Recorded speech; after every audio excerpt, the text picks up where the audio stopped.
Gilas Pilipinas versus Iran, naging emosyonal ang laban. At Chinese Taipei fans, umampi sa Team Iran. Nag-iyakan matapos matalo ang Team Iran.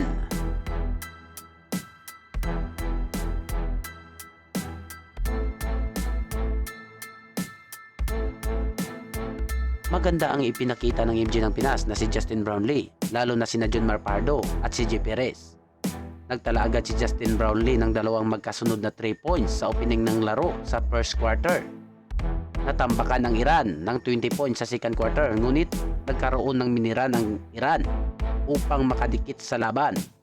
Ngunit binawian naman sila ni Justin Brownlee upang mapatahimik ang mga Chinese Taipei fans na kumampi sa Team Iran.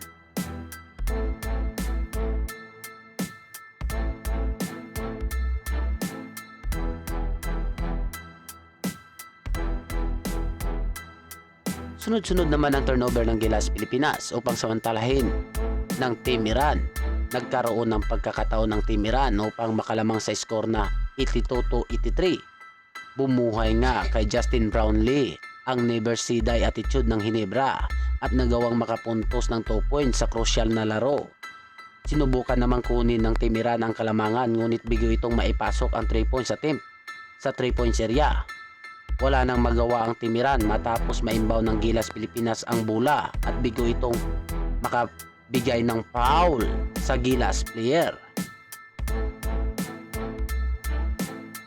Sa nagawang panalo ng Gilas Pilipinas, maghaharap nga bukas sa semifinals ang China at Gilas Pilipinas, na inabangan din ng mga Chinese fans. Nagigil makabawi matapos ang masakit na pagkatalo nito sa FIBA World Cup. Pero bago tayo magtapos mga katurbo, baka pwedeng pakisubscribe ng ating munting channel at paki-like at comment na din kung ano ang saloobin ninyo sa pagkapanalo ng ating Gilas Pilipinas laban sa Team Iran.